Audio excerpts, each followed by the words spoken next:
Hello everyone, today we'll talk about the problem sum of distances in tree.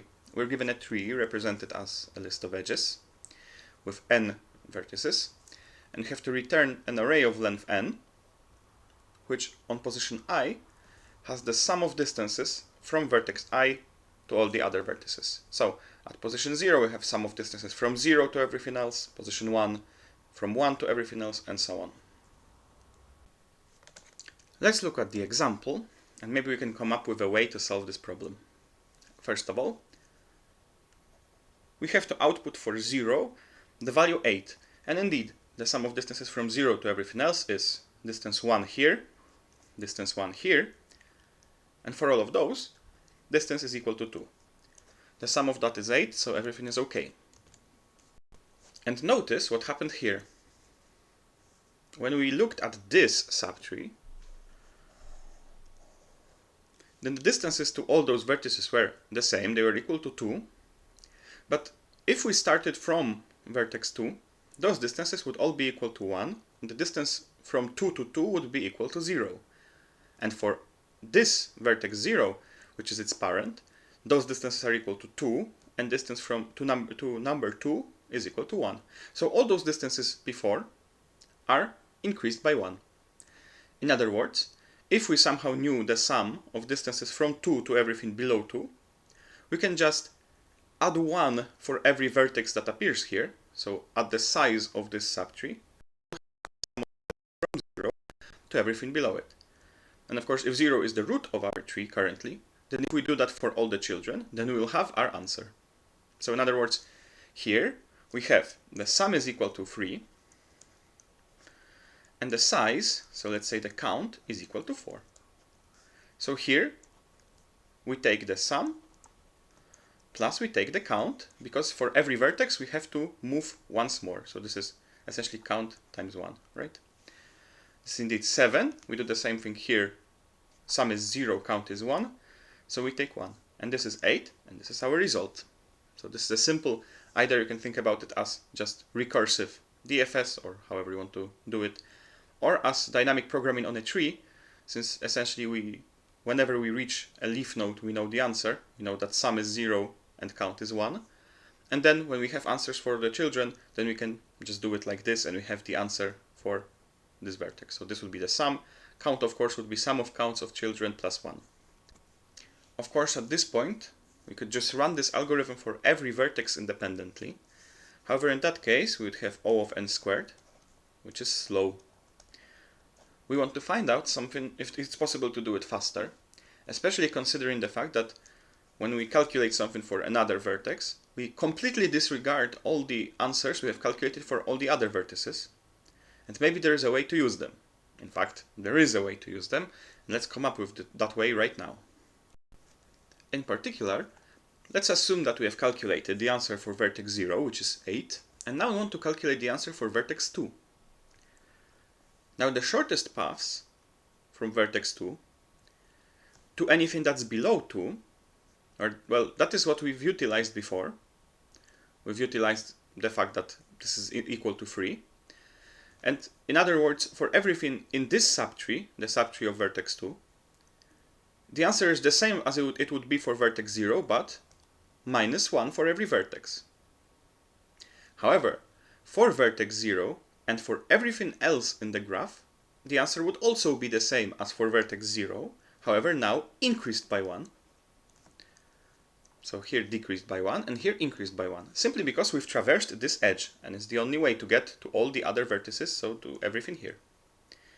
So in other words, when we traverse an edge, to all the vertices that were on the side we came from, the distance will increase by 1. And to all the vertices that are on the side we've come to, the distances will decrease by 1. So in other words, if we have calculated the number of vertices here, which notice that we have, it's equal to 4, then we know that the count of all the other vertices is equal to n minus 4, right? N minus count, so this is equal to 2. And the answer will increase by 1 for all of those 2 vertices, and decrease by 1 for all of those 4 vertices. So the answer will decrease by 2 overall, and this is indeed what we see. The answer decreased from 8 to 6. When we look at 1, then again, here we have one shorter step to only this vertex 1, and +1 to all the 5 other vertices.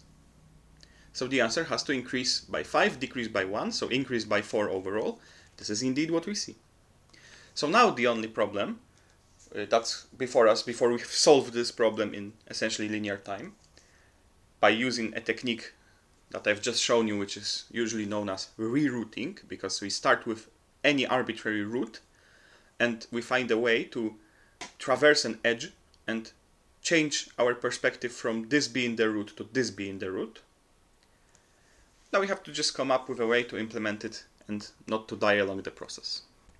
As it turns out, it's not difficult to implement it, so let's see the code.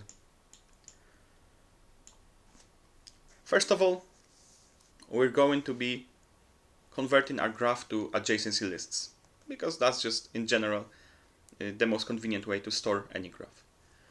We're going to be calculating the answer for every vertex and the number of vertices in its subtree when rooted at 0. So this is the way we would calculate this for one vertex, and this is the answer for a given vertex. So this is this DFS, or tree dynamic programming, which we've talked about previously. We'll be starting from an arbitrary vertex, so let's say from vertex 0. And so here is how we would calculate this first distance, this first sum of distances, when we don't know anything else. And in particular, this will solve the version of the problem where we're only asked, for instance, to calculate the sum of distances from the root to everything else. We have to populate both of those arrays, both count and answer. Now the count for every vertex is just 1 plus sum of counts of its children. So children are all the neighbors that are not its parent. We essentially remember where we came from, so that we never go back with through the same edge that we came from. Otherwise, we would have an infinite loop, or at least our answers would be incorrect. So the number of vertices in the subtree is 1 plus the sum for all the neighbors. And the result for our vertex, so the sum of distances from the vertex to everything that's below it, is just for every neighbor, the sum of distances from that neighbor to everything that's below it, plus the size of the subtree rooted in that neighbor. As you remember, we had 0, 2, 0 here, 2 here, and some 3 vertices below. So there are 4 vertices here. The answer for 2 is 1 plus 2, 1 plus 1 plus 1 equals 3. So we have 3 plus 2 equals 7. We do that for every child, and this is our result. And so at this point, when we run DFS from 0, then we have a correct answer for 0. And now we have to, of course, calculate the correct answers for all the other vertices in the way we've described previously. However, as it turns out, we can do it very easily by essentially running another DFS. So this function looks almost identical to the previous function. We also remember current vertex, the parent. We go through everything that's connected to the current vertex, but do not go up, so we check if it's not the parent. And otherwise, we have to recursively recalculate all the results in the subtree, but first we have to adjust the results of the root. And how we adjust? Well, that's simple. Since we have here count of this neighbor, so this is the number of vertices that are in this subtree,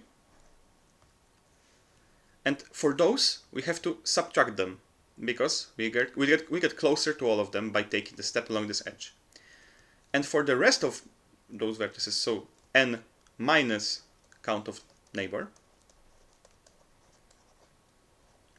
we increase. So this is essentially the answer for our parent, plus n minus count of neighbor, because those are all the other vertices, and for them we have an increase by 1, minus the count of this subtree again, because we are getting closer to them. So it's essentially plus n minus 2 times the count of neighbor.